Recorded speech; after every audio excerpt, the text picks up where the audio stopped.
নমস্কাৰ, মই প্ৰস্তুতিৰ তৰফৰ পৰা ৱাহিদা আহমেদ। আজি আমি ইয়াত এটা বস্তু আলোচনা কৰিব বিচাৰিছোঁ, যিটো নেকি চিলেবাছৰ ভিতৰত অন্তৰ্ভুক্ত হৈ আছে। এইটো হ'ল কণ্ট্ৰাক্টেড ফৰ্ম অৰ শ্বৰ্ট ফৰ্ম। কণ্ট্ৰাক্টেড ফৰ্ম আৰু শ্বৰ্ট ফৰ্ম বুলিলে আমি এতিয়া কি বুজি পাওঁ? যেতিয়া আমি কোনো এটা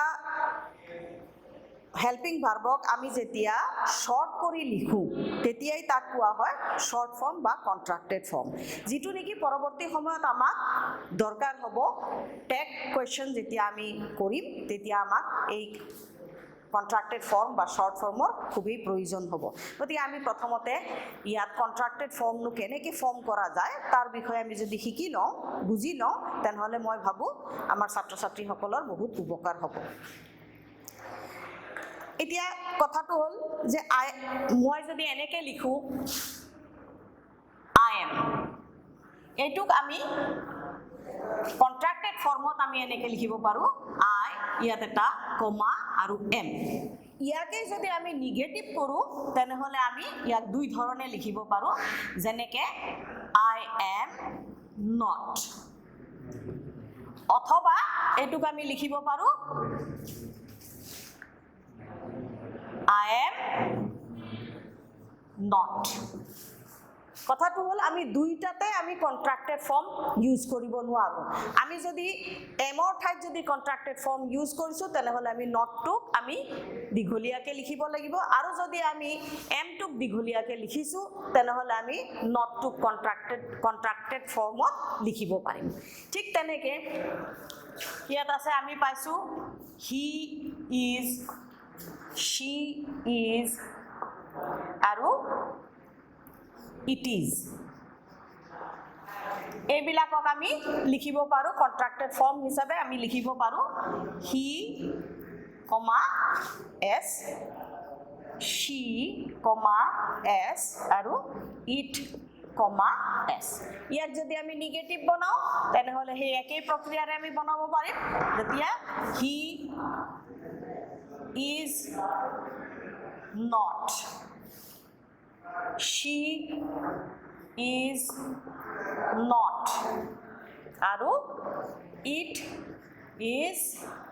not, যাক আমি উচ্চাৰণ কৰিব পাৰোঁ it isn't,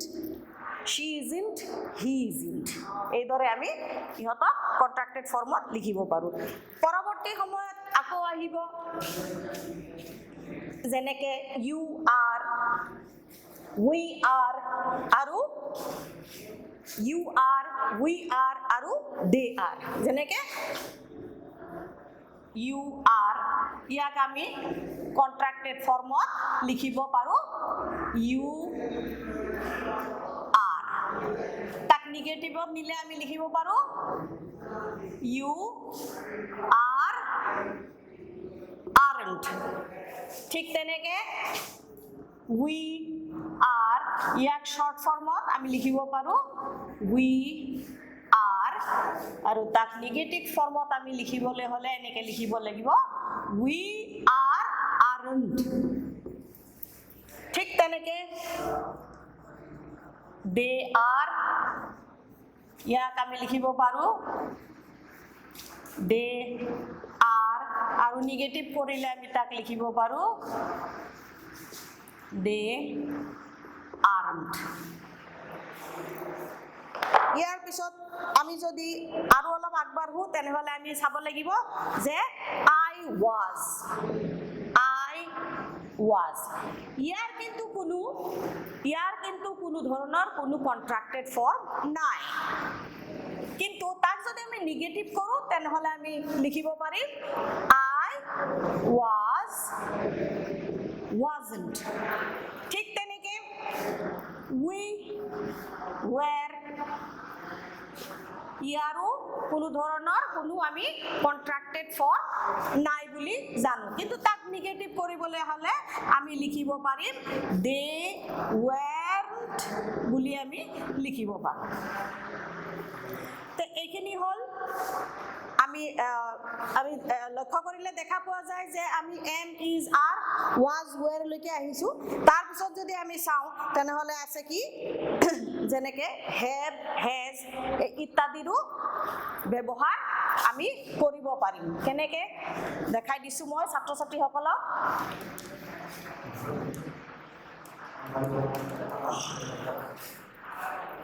যেনেকৈ হ'ল I have he has we have they have কেনেকৈ লিখিব পাৰি ইয়াক আমি কন্ট্ৰাক্টেড ফৰ্মত লিখিব পাৰোঁ I ইয়াত কমা আৰু কন্ট্ৰাক্টেড ফৰ্মত আমি ইয়াক কেনেকৈ লিখিব পাৰোঁ he কমা s এনেকৈ লিখিব পাৰোঁ আৰু we কমা ve টো লিখিব পাৰোঁ they কমা ve ইয়াক যদি আমি নিগেটিভ কৰোঁ তেনেহ'লে আমি লিখিম যদি ইয়াক আমি কন্ট্ৰাক্টেড ফৰ্ম কৰিছোঁ তেনেহ'লে এই নটটোক আমি কি কৰিব লাগিব ফুল ফৰ্মত লিখিব পাৰোঁ যদি ফুল ফৰ্মত এইটোক লিখিব খোজা নাই তেনেহ'লে আমি এইটো বস্তুটো কেনেকৈ লিখিম I haven't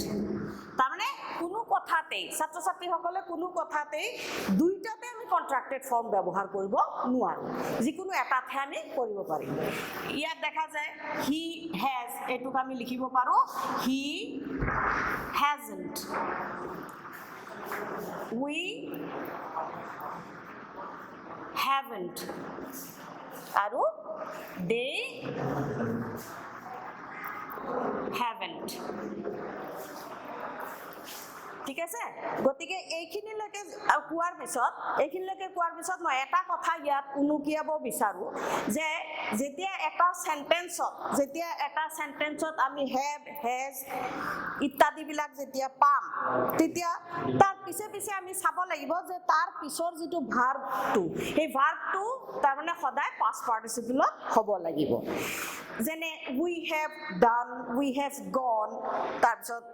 we have not done ইত্যাদিবিলাক হ'ব লাগিব তাৰমানে ভাৰ্বৰ past participle ৰূপটো have আৰু has এই দুটা অক্সিলিয়াৰীৰ পিছত have আৰু hasৰ পিছত তাৰমানে আমি কি পাব লাগিব ভাৰ্বৰ past participleটো পাব লাগিব এতিয়া কিছুমান ক্ষেত্ৰত দেখা যায় কি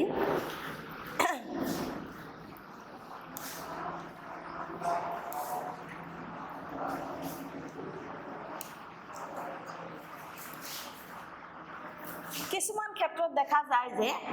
ধৰা he is বা এনেকৈ লিখা থাকে এতিয়া আমি চাব লাগিব যে he is a he comma s কি বুজাব পাৰে he is বুজাব পাৰে বা he has বুজাব পাৰে ঠিক তেনেকৈ কি বুজাব পাৰে she is বুজাব পাৰে বা she has বুজাব পাৰে তে আমি কেনেকৈ বুজি পাম যে কেতিয়া he is হ'ল কেতিয়া he has হ'ল এইটো আমি কেনেকৈ বুজিব পাৰিম এনেকুৱা ক্ষেত্ৰত আমি এটা সেন্টেন্স যিকোনো এটা সেন্টেন্স আমি লওঁ যে ধৰি ললোঁ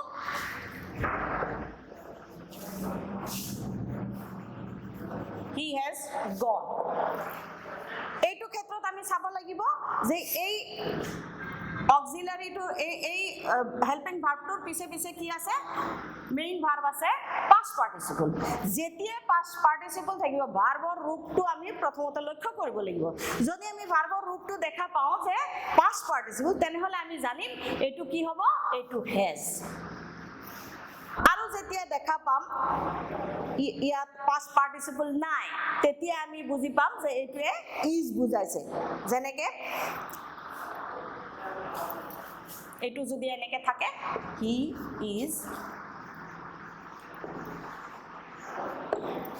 a boy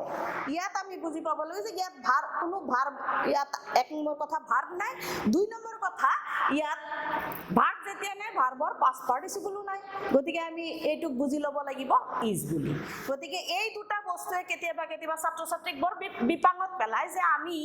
এই s টো দি পেলাই আমি কি বুজি পাম যে এইটো কোনটো টেন্সত আছে বা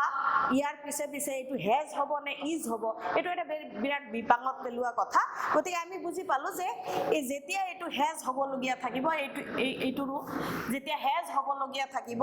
তেতিয়া আমি বুজি পাম যে পিছফালে থকা ভাৰ্বটোৰ পাষ্ট পাৰ্টিচিপল হোৱাটো জৰুৰী, তেতিয়াহে আমি তাক মানে হেজ বুলি ভাবিম। আৰু যদি পিছফালে এইটো চোৱা, এইটো পিছফালে যিহেতু কোনো ভাৰ্ব নাই, ভাৰ্বৰ পাষ্ট পাৰ্টিচিপলো নাই, গতিকে আমি ইয়াক কি বুজি লওঁ, ইয়াত এটা ইজ আছে। ইয়াৰ পিছত আমি আৰু এটা দিশত আগবাঢ়ো,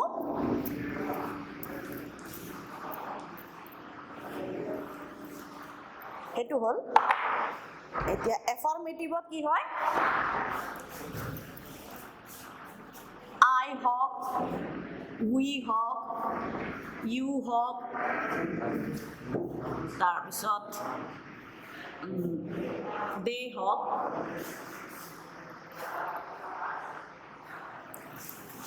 হি হওক, এইবিলাকৰ পিছে পিছে যদি হেড থাকে তেনেহ'লে তাৰ শৰ্ট ফৰ্মটো কেনেকৈ কৰা হয়। এই গোটেইকেইটাৰ পিছফালে যদি হেড থাকে তেনেহ'লে তাক আমি কন্ট্ৰাক্টেড ফৰ্মত কেনেকৈ কৰিব পাৰোঁ। আই হেডৰ কন্ট্ৰাক্টেড ফৰ্ম হ'ব আই হেড, ইয়াৰ হ'ব কমা ডি, ইয়াৰ হ'ব ইউ, সৰি, ঠিক তেনেকে দে হেড আৰু হি হেড, এইকেইটা আমি পালো। তাৰ পিছে পিছে আমি যাব লাগিব এতিয়া অন্য এটা কথালৈ। সেইটো কথা হ'ল যে এইকেইটাৰ আগতে মই নিগেটিভ ফৰ্মটো কৈ লওঁ। এইকেইটাৰ নিগেটিভ ফৰ্ম আমি লিখিবলৈ হ'লে আমি কি লিখিব লাগিব, হেড আৰু পিছফালে কন্ট্ৰাক্টেড ফৰ্ম নট, এইটোৰো ঠিক একে উই hadn't। মই আগতেই কৈছো যে আমি দুইটা বস্তু একেলগে কন্ট্ৰাক্টেড ফৰ্ম কৰিব নোৱাৰো, গতিকে আমি যিকোনো এটাক কৰিম, ইউ hadn't। ঠিক তেনেকে দে hadn't। ঠিক এই ধৰণে আমি যাব লাগিব। যে মই আৰু এটা বিষয়ত ল'ৰা ছোৱালীৰ ছাত্ৰ ছাত্ৰীসকলৰ মই আৰু এটা দিশত মই তোমালোকৰ মনোযোগ আকৰ্ষণ কৰিব বিচাৰিম, সেইটো হ'ল প্ৰথমতে এটা কথা আমি বুজি লওঁ। সেইটো কথাটো হ'ল যে ফাৰ্ষ্ট পাৰ্চন, ছেকেণ্ড পাৰ্চন আৰু থাৰ্ড পাৰ্চন কি, আমি তাক বুজি লোৱাটো অত্যন্ত জৰুৰী। কাৰণ আমি যেতিয়া টেগ কৰিব যাম বা আমি যেতিয়া টেন্স কৰিবলৈ যাম, তেতিয়া আমি পাৰ্চনৰ বিষয়ে জনাটো অত্যন্ত গুৰুত্বপূৰ্ণ কথা। এতিয়া ফাৰ্ষ্ট পাৰ্চন মই ধৰি লৈছোঁ তোমালোক চবেই জানা, কিন্তু তথাপিও মই এবাৰ ইয়াত এক্সাম্পল দিব বিচাৰিছোঁ যে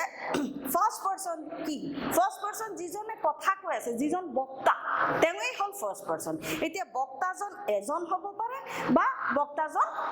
বহুতো হ'ব পাৰে। যদি এজন হয় তেনেহ'লে আমি কওঁ যে ফাৰ্ষ্ট পাৰ্চন ছিংগুলাৰ নাম্বাৰ। এতিয়া মই কথা কৈ আছোঁ, মই যেতিয়া কথা কৈ আছোঁ মই ফাৰ্ষ্ট পাৰ্চন, আৰু তোমালোক হ'লা তেতিয়া ছেকেণ্ড পাৰ্চন। মই ফাৰ্ষ্ট পাৰ্চনে কথা কৈছোঁ, মইতো এজন, গতিকে মই ফাৰ্ষ্ট পাৰ্চন ছিংগুলাৰ নাম্বাৰ। এতিয়া যদি আমি সকলোৱে একেলগে যদি কওঁ টেট, কথাটো যদি আমি একেলগে সকলোৱে উচ্চাৰণ কৰোঁ, তেতিয়া আমি হৈ যাম কি first person plural number. First person plural number, যি মানে বক্তা, তেতিয়া আমি চবেই একেলগে হ'ম। একেলগে যদি আমি কথাখিনি কওঁ তেতিয়া আমি হৈ যাম কি ফাৰ্ষ্ট পাৰ্চন প্লুৰেল নাম্বাৰ। এতিয়া ছেকেণ্ড পাৰ্চন কোন? ফাৰ্ষ্ট পাৰ্চনে নিশ্চয় এজনে কথা ক'লে আনজনেতো শুনিবই লাগিব না। তে গতিকে যে যিজনে কথা কৈ আছে আৰু যিজনে শুনি আছে, শুনি থকা ব্যক্তিসকল, যাৰ লগত কথা বতৰা চলি আছে, কনভাৰচেশ্যন যাৰ লগত চলি আছে, বক্তাই যাৰ লগত কথা কৈ আছে, যি কেইজনে শুনি আছে তেওঁলোক হ'ল ছেকেণ্ড পাৰ্চন। এতিয়া ছেকেণ্ড পাৰ্চন চে মই কোনোবা এটা নিৰ্দিষ্টকৈ এজনক কথাটো ক'লোঁ যে তোমাৰ নামটো কি, এইটো যেতিয়া মই সুধিম, সেইজনক উদ্দেশ্যে যেতিয়া কম, তেতিয়া সেইজন ব্যক্তি কি হ'ব, যিজনক কৈ আছো তেওঁ কি হ'ব সেকেন্ড পারসন সিঙ্গুলার নাম্বার আৰু যদি তোমালোক সবকে একেলগে যদি মই কওঁ তোমালোকে ভালদৰে টেটৰ কাৰণে হেৰি কৰি আছা নে নাই তৈয়াৰী কৰি আছা নে নাই তেতিয়া তোমালোক হবাগৈ সবে মিলি একেলগে কি হ'ব second person plural number now what is third person সবতছে বেশি যদি অসুবিধাৰ সৃষ্টি কৰে হেতু হল থাৰ্ড পাৰসন সিঙ্গুলাৰ নাম্বাৰ যেটো বস্তু শিকাৰ পিছত আমাৰ লৰা ছোৱালীৰ যেটো বস্তু আয়ত্ত কৰিব নোৱাৰাৰ কাৰণে আমাৰ লৰা ছোৱালীৰ মন বিলাক ভাঙি যায় আৰু কিনো এই হেৰি কি কয় ইংৰাজী তাক বুজিব নোৱাৰাৰ কাৰণে হতাশাত ভুগে আৰু এইটোৱে মই ভাবো আটাইতকৈ বেছি কেনা লগোৱা বস্তুটোৱে হল third person singular number that is কি এটো থাৰ্ড পাৰসন সিঙ্গুলাৰ নাম্বাৰ যে মই বক্তাই কথা কৈ আছে শ্ৰোতাই শুনি আছে বক্তা ফাৰ্স্ট পাৰসন আৰু শ্ৰোতা হল সেকেন্ড পাৰসন এতিয়া কিহৰ বিষয়ে কথা পাতি আছো কিহৰ বিষয়ে কথা পাতি আছো হেতু হবগৈ থাৰ্ড পাৰসন এতিয়া মই যদি কওঁ এই ফেনখনৰ বিষয়ে যদি কওঁ যে ফেনখন খুব ভালদৰে ঘূৰে তেতিয়া মই কৈ আছো তোমালোকে শুনি আছা মই ফাৰ্স্ট পাৰসন তোমালোক সেকেন্ড পাৰসন আৰু এই ফেনখন হবগৈ থাৰ্ড পাৰসন এতিয়া ফেন কেইখনৰ কথা কৈছো যদি ফেন এখনৰ কথা কৈছো তেনেহলে থাৰ্ড পাৰসন সিঙ্গুলাৰ নাম্বাৰ যদি মই ৰুমটোত থকা আটাইকেইটা ফেনৰ কথা একেলগে কওঁ তেনেহলে জানিবা মই কি কৈ আছো এই ফেন আটাইবিলাক কি হ'ব থার্ড পারসন প্লুরাল নাম্বার সে পুৰে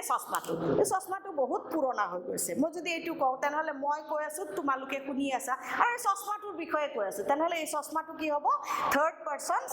সিঙ্গুলাৰ কিয় কাৰণ এটা চশমাৰ কথা কৈ আছো গতিকে এইটো হ'ব সিঙ্গুলার মই যদি এতিয়া এই আটাইকেইটা বস্তু একেলগে যদি কওঁ যে আটাইবিলাক বস্তু কোনো কামৰ নহয় মই কৈ আছো তোমালোকে শুনি আছা কাৰ কথা কৈ আছো ডাস্টাৰ এই বক্সটো আৰু এই পেনটো এই আটাইকেইটাৰ কথা যদি একেলগে কৈ আছো তেনেহলে জানিবা থাৰ্ড পাৰসন প্লুৰাল নাম্বাৰ মই ভাবো এইখিনি কোৱাৰ পিছত তোমালোকৰ অলপ হলেও বস্তুটো ক্লিয়াৰ হৈছে যে ফাৰ্স্ট পাৰসন কাক কয় সেকেন্ড পাৰসন কাক কয় আৰু থাৰ্ড পাৰসন সিঙ্গুলাৰ নাম্বাৰটো কি এই বস্তুটো কি এটোৰ বিষয়ে তোমালোকে হয়তোবা এতিয়া অকমান মানে এইটো দিশত চাগে অলপ জানিব পাৰিছা এতিয়া আটাইতকৈ ইম্পৰ্টেন্ট মই ভাবো আটাইতকৈ ইম্পৰ্টেন্ট বস্তুটো মই এতিয়া ক'বলৈ গৈ আছো হেতু হল যদি ছাত্ৰ ছাত্ৰীসকলে অকমান মনোযোগ দিয়ে এফালে চোৱা যেতিয়া আমি প্ৰেজেন্ট টেন্স প্ৰেজেন্ট ইনডিফিনিট ধৰা ইনডিফিনিট আমি কনজুগেশন সবে পঢ়িছো ইয়াত থাকে সিঙ্গুলাৰ মই শৰ্টত লিখিছো ইয়াত থাকে প্লুৰাল সিঙ্গুলাৰ আৰু প্লুৰাল ইয়াত হল থাকে ফাৰ্স্ট পাৰসন কি হয় ঠিক তেনেকে ইয়াত সেকেন্ড পাৰসন থাকিব আৰু ইয়াত থাৰ্ড পাৰসন থাকিব ধৰি ললো এটা যিকোনো এটা আমি ভাৰ্ব ললো ভাৰ্বটো মই বিশেষকৈ ডু ভাৰ্বটোৱে লম তোমালোকে বেলেগো ল'ব পাৰা কিন্তু মই ডু ভাৰ্বটো পছন্দ কৰো ডু ভাৰ্বটো লওঁ কাৰণ ইয়াৰ পৰৱৰ্তী সময়ত বহুত কামত আহিব চোৱা কি হ'ব কনজুগেশন মতে প্ৰেজেন্ট ইনডিফিনিটত এনেকুৱা হ'ব আই ডু আৰু প্লুৰালত হ'ব উই ডু সেকেন্ড পাৰসনত হ'ব ইউ ডু এইটো ইউৱে এজনক বুজাইছে আৰু প্লুৰালত হ'ব ইউ ডু এইটো মানে বহুতক বুজাইছে তাৰ মানে তোমালোক থাৰ্ড পাৰসনত কি হ'ব হি হ'ব পাৰে she হ'ব পাৰে আৰু it হ'ব পাৰে এই আটাইকেইটাৰ লগত হ'ব does আৰু ইয়াত হ'ব they do এইখিনি বস্তু যদি মগজৰ ভিতৰত ফিটিং দি লোৱা হয় তেনেহলে কোনো ক্ষেত্ৰতে টেন্সতে হওক নিগেটিভ কৰোতে হওক বা ইন্টাৰোগেটিভ কৰোতে হওক টেন্সৰ যিকোনো ভাৰ্ব কাৰেকশনতে হওক যতে হওক এইখিনি বস্তু কিন্তু খুব প্ৰয়োজনীয় এই যে কয় নহয় গাড়ীত যাওঁতে আমি টায়াৰ এটা স্পেয়াৰ কৰি লৈ যাওঁ আমি ভাবি থওঁ যে এটা টায়াৰে আমাৰ নষ্ট হ'ব গতিকে তাৰ কাৰণে আমি কি কৰোঁ পিছৰ ডিকিটোত আমি এটা টায়াৰ লৈ যাওঁ আৰু হেতুক আমি কি কওঁ স্পেয়াৰ টায়াৰ গতিকে মোৰ মতে এইকিটা হল সব স্পেয়াৰ টায়াৰ এই ডু এইবিলাক হ'ল স্পেয়াৰ টায়াৰ। মোৰ ক'বলগীয়া কথা এইটোৱে, যেতিয়া আমি কোনো এটা বাক্য পাম প্ৰেজেণ্ট ইনডিফিনিট টেন্সত থকা কোনোবা এটা বাক্য পাম, তাত আমি কিন্তু হেল্পিং ভাৰ্ব নাপাম। যেতিয়া আমি হেল্পিং ভাৰ্ব নাপাম তেতিয়া আমাক হেল্প কৰিব এই স্পেয়াৰ টায়াৰে। গতিকে ছাত্ৰ ছাত্ৰীসকল অকণমান মনোযোগ দি চোৱা। ফাৰ্ষ্ট পাৰ্চন বুলিবলৈ হ'লে আমি কি কওঁ, যিজনে বক্তা, যিজনে কথা কয়, তেওঁ প্ৰেজেণ্ট ইনডিফিনিটত তাৰ ৰূপটো প্ৰেজেণ্ট পাৰ্টিচিপল ৰূপে ব্যৱহাৰ হৈছে। এই আইৰে প্লুৰেল উইল লগতো ডু হিচাপে প্ৰেজেণ্ট পাৰ্টিচিপল ৰূপে ব্যৱহাৰ হৈছে। ছেকেণ্ড পাৰ্চনত তুমি চোৱা, ইউ এজনক বুজাইছে ছিংগুলাৰ, গতিকে তাৰ লগতো ডু ব্যৱহাৰ হৈছে। ইয়াত প্লুৰেল বুজাইছে আৰু এই প্লুৰেলৰ লগতো কি ব্যৱহাৰ হৈছে, ডু ভাৰ্বৰ প্ৰেজেণ্ট পাৰ্টিচিপল। আটাইতকৈ যদি গণ্ডগোলীয়া বস্তু আছে, মনত ৰাখিবলগীয়া বস্তু আছে, তেনেহ'লে হ'ল হি, শ্বি, ইট, ডাজ। ইহঁতৰ লগত ব্যৱহাৰ হয় ডাজ। এই যেতিয়া ডাজ ব্যৱহাৰ হয় আৰু ইয়াক যেতিয়া আমি বুজিব নোৱাৰো তেতিয়াই আমাৰ কিন্তু হতাশা আহে। আচ্ছা, এই হি, শ্বি, ইটৰে প্লুৰেল হ'ল দে। দেৰ লগত কি বহিছে, ডু। দেখা যায় ইয়াতো ডু, ইয়াতো ডু, ইয়াতো ডু, ইয়াতো ডু, ইয়াতো ডু। মাত্ৰ থাৰ্ড পাৰ্চন ছিংগুলাৰ নাম্বাৰৰ লগতহে ডাজ। এতিয়া থাৰ্ড পাৰ্চন ছিংগুলাৰ নাম্বাৰৰ লগত যেতিয়া ডাজ কথাটো যেতিয়া মানে ব্যৱহাৰ কৰিম আমি, অক্সিলাৰী ইয়াক ব্যৱহাৰ কি কাৰণত ব্যৱহাৰ কৰিম, কাৰণ প্ৰেজেণ্ট ইনডিফিনিটত বাক্যবোৰ থাকিলে তাত কোনো হেল্পিং ভাৰ্ব নাথাকে। আৰু যেতিয়া হেল্পিং ভাৰ্ব নাথাকিব তেতিয়া আমি তাক নিগেটিভে কৰোঁ বা আমি টেক কুৱেশ্যন কৰোঁ বা আমি ভাৰ্ব কাৰেকশ্যন কৰোঁ, তাত আমি এইকেইটা ব্যৱহাৰ কৰিব লাগিব। ঠিক তেনেকে আমি যদি চাওঁ পাষ্ট ইনডিফিনিট, এই প্ৰেজেণ্টৰ সলনি যদি আমি পাষ্ট ইনডিফিনিট চাওঁ, পাষ্ট ইনডিফিনিটতো আমি যেতিয়া বাক্য এটা পাম, যেতিয়া আমি তাক নিগেটিভ কৰিম বা আমি তাক যদি টেক কুৱেশ্যন কৰোঁ, তেনেহ'লে আমি কি পাম, তাত আমি হেল্পিং ভাৰ্ব নাপাম। তেতিয়াও আমি কি ব্যৱহাৰ কৰিব লাগিব, ডিড। আমি তাত ব্যৱহাৰ কৰিব লাগিব ডিড।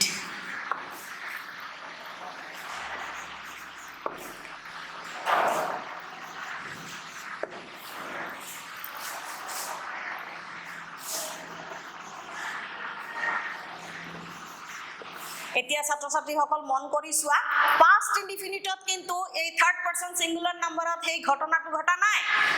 ইয়াত চবতে কি আছে, ডিড আছে, চবতে ডিড আছে। তাৰমানে আমাৰ আচল প্ৰব্লেমটো ক'ত হৈ আছে, অকল প্ৰেজেণ্ট ইনডিফিনিটত থাৰ্ড পাৰ্চন ছিংগুলাৰ নাম্বাৰত আমি কি হ'ব লাগিব, সতৰ্ক হ'ব লাগিব। গতিকে এইখিনি বস্তু যদি তোমালোকে মগজত ফিটিং দি ৰাখা, তেনেহ'লে মই ভাবোঁ কোনো ধৰণৰ কোনো ভুল নহ'ব। এতিয়া আমি দেখুৱাম যে কেনেকে কন্ট্ৰাক্টেড ফৰ্ম আমি কেনেকে পাব পাৰোঁ। এতিয়া চোৱা, আই ডু, ইয়াৰ কোনো কন্ট্ৰাক্টেড ফৰ্ম নাই। হি ডাজ, ইয়াৰো কোনো কন্ট্ৰাক্টেড ফৰ্ম নাই। উই ডিড, ইয়াৰো কোনো কন্ট্ৰাক্টেড ফৰ্ম নাই। গতিকে আমি কি কৰিব লাগিব, যদি আমি এইটোক যদি নিগেটিভ কৰিব লাগে তেনেহ'লে আমি কি কৰিব লাগিব, আমি কৰিব লাগিব উই ডু দি পেলাই এই কন্ট্ৰাক্টেড ফৰ্ম নটৰ কাৰণেহে আনিব লাগিব।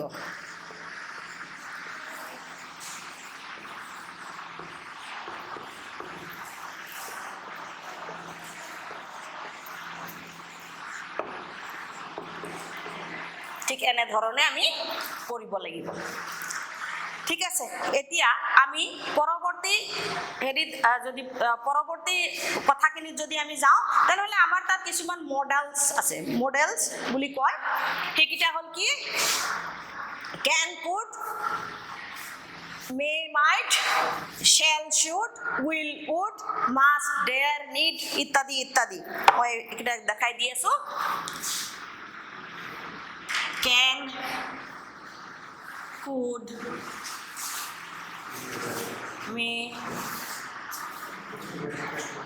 might, shall, should, will, would, must, dare, need আৰু ought. তো এইকেইটাৰ কন্ট্ৰাক্টেড ফৰ্ম কেনৰ পিছফালে আমি যদি তাক কন্ট্ৰাক্টেড ফৰ্ম লিখো তেনেহ'লে এই কেনৰ আমি কন্ট্ৰাক্টেড ফৰ্ম নাপাওঁ কেনৰ কন্ট্ৰাক্টেড ফৰ্ম নাই কুডৰ কন্ট্ৰাক্টেড ফৰ্ম নাই শ্বেলৰ কন্ট্ৰাক্টেড ফৰ্ম নাই উইলৰ কন্ট্ৰাক্টেড ফৰ্ম আছে উইলৰ contracted form comma double L উডৰ কন্ট্ৰাক্টেড ফৰ্ম আছে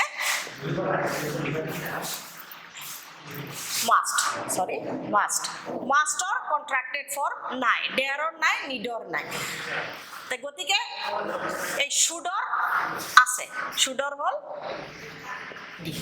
এতিয়া আমি মাত্ৰ কিহৰ পালো কন্ট্ৰাক্টেড ফৰ্ম অকল আমি উইলৰ কন্ট্ৰাক্টেড ফৰ্ম পালো উডৰ কন্ট্ৰাক্টেড ফৰ্ম পালো আৰু শুডৰ কন্ট্ৰাক্টেড ফৰ্ম আমি পাইছো বাকি কিটাৰ কিন্তু কন্ট্ৰাক্টেড ফৰ্ম নাই এতিয়া আমি জানিবলগীয়া কথা হ'ল এইটো যেতিয়া আমি কেনটোক আমি যেতিয়া কন্ট্ৰাক্টেড ফৰ্ম কৰি পেলাই আমি যেতিয়া তাক নিগেটিভ কৰিম তেতিয়া আমি লিখিম যেহেতু কেনৰ হেৰি নাই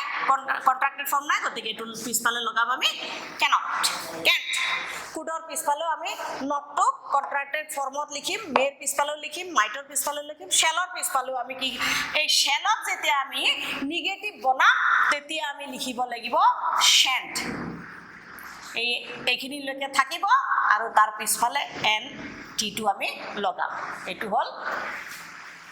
শ্যান্ট ইয়াৰ নিগেটিভ কন্ট্ৰাক্টেড ফৰ্ম ঠিক তেনেকে উইলৰ কন্ট্ৰাক্টেড ফৰ্ম যেতিয়া আমি লিখিম ইয়াক আমি লিখিম কেনেকে লিখিম owned বাকি ইয়াৰ পিছফালে আমি যেতিয়া লিখিম উডৰ পিছফালে যেতিয়া লিখিম কন্ট্ৰাক্টেড ফৰ্ম নিগেটিভ যেতিয়া লিখিম তেনেহলে আমি লিখিব লাগিব wouldn't ঠিক তেনেকে shouldn't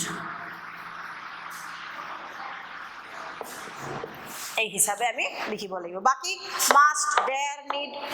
অট এইবিলাকৰ কোনো কন্ট্ৰাক্টেড ফৰ্ম নাই এতিয়া আটাইতকৈ এতিয়া দেখা গৈছে যে আমি যিবিলাক মানে মডেলছৰো হেৰি পালো বা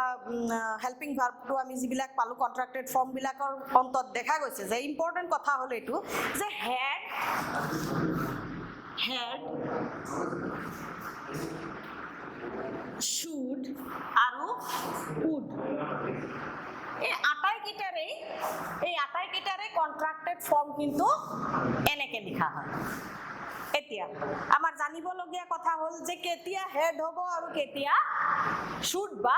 উড হ'ব এতিয়া হে আগৰ অলপ আগতে মই যেটো নিয়ম কৈছিলো ঠিক একেই যেনেকে আমি কি কৰিব লাগিব মেইন ভাৰ্বৰ ৰূপটোলৈ চাব লাগিব মেইন ভাৰ্বৰ ৰূপটোলৈ যদি আমি চাওঁ যদি দেখা পাওঁ যে সেন্টেন্সটো এনেকুৱা ধৰণৰ আছে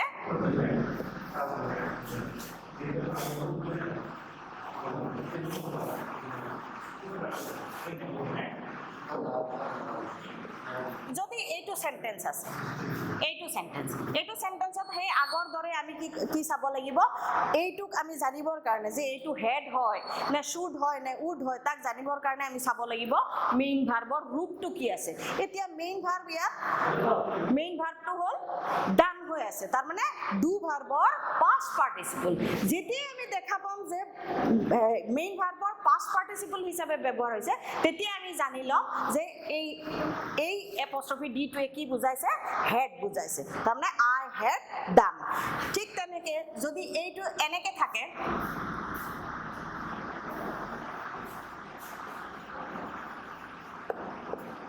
যদি এইটো সেন্টেন্স যদি থাকে তেনেহলে আমি কি দেখা পাম যে ভাৰ্বৰ ৰূপটো কি হিচাপে আহিছে প্ৰেজেন্ট পাৰ্টিসিপল ৰূপে আহিছে গতিকে প্ৰেজেন্ট পাৰ্টিসিপল ৰূপে যেহেতু আহিছে গতিকে এই ডি টোৱে কি বুজাব এইডাৰ শুড বুজাব আৰু নহলে কুড বুজাব নে I should do this or I would do this তাৰমানে আমি মেইনলি চাব লাগিব ভাৰ্বৰ ৰূপটোহে আমি প্ৰথমতে লক্ষ্য কৰিব লাগিব যেতিয়া আমি কন্ট্ৰাক্টেড ফৰ্মৰ কিবা পাম তাত যদি আমি এনেকুৱা ধৰণৰ কিবা যদি পাইছো তেনেহলে আমি এইটোক বুজাৰ একমাত্ৰ উপায় হ'ল ভাৰ্বৰ ৰূপটো লৈছো ভাৰ্বৰ ৰূপটোৱেহে ডিসাইড কৰিব যে এইটো হেড হ'ব নে শুড হ'ব নে উড হ'ব যদি ভাৰ্বৰ ৰূপটো যদি পাষ্ট পাৰ্টিসিপল হয় তেনেহলে আমি জানি লম যে এইটো হেড বুজাইছে আৰু যদি ভাৰ্বৰ মেইন ভাৰ্বৰ ৰূপটো যদি প্ৰেজেন্ট পাৰ্টিসিপল হয় তেনেহলে আমি জানিম যে এইটোৱে শুড অথবা উড বুজাইছে এতিয়া মই লাষ্টত এটা কথাই কম যে কিছুমান এনেকুৱা বাক্য হয়তোবা তোমালোকক কনফিউজ কৰিবৰ কাৰণে দিব পাৰে এনেকুৱা ধৰণৰ বাক্য যেনেকে he has dinner at 8 p.m. ধৰা এনেকুৱা এটা বাক্য থাকিল তো মন কৰিবা ইয়াত ই হেল্পিং ভাৰ্ব হিচাপে নহয় ই মেইন ভাৰ্ব হিচাপেহে ব্যৱহাৰ হৈছে এনে ধৰণৰ বাক্যবিলাকত যেনেকৈ I have a book I have a book ইয়াত মেইন ভাৰ্ব ৰূপেহে বহিছে এই হেজটোৱে হওক হেভটোৱে মেইন ভাৰ্ব হিচাপে বহিছে এনেকৈ যেতিয়া মেইন ভাৰ্ব হিচাপে বহিব তেতিয়া তাৰ কোনো শ্বৰ্ট ফৰ্ম ইউজ নকৰিব তেতিয়া চাগে তোমালোকৰ এটা অপশ্যন এনেকুৱা থাকিব নান বুলি থাকিব গতিকে এইটো ভালদৰে মন কৰিবা কাৰণ এইবিলাকৰ পিছে পিছে এই অক্সিলাৰি হেল্পিং ভাৰ্বৰ পিছে পিছে থাকিব লাগিব কি এটা মেইন ভাৰ্ব এটা থাকিব লাগিব যেতিয়া আমি মেইন ভাৰ্ব এনেকৈ দেখা নাপাম তেতিয়া আমি বুজি পাম যে এই হেজটো বা এই হেভটো মেইন ভাৰ্ব হিচাপে ব্যৱহাৰ কৰিছে ইয়াৰ কোনো ধৰণৰ কোনো শ্বৰ্ট ফৰ্ম নাই মই ভাবোঁ আমাৰ ছাত্ৰ ছাত্ৰীসকলে যদি এইখিনি বস্তু যদি অকণমান মনত ৰাখিবৰ চেষ্টা কৰে আৰু যদি ভালদৰে তাক আয়ত্ত কৰিবলৈ চেষ্টা কৰে তেনেহ'লে মই ভাবোঁ যে কন্ট্ৰাক্টেড ফৰ্মৰ ওপৰত যদি 1 বা 2 যি মাৰ্কছ দিয়া থাকক এইটো হাত চাৰা হৈ নাযায় গতিকে মোৰ ক'বলগীয়া এইখিনি থেংক ইউ ভেৰি মাছ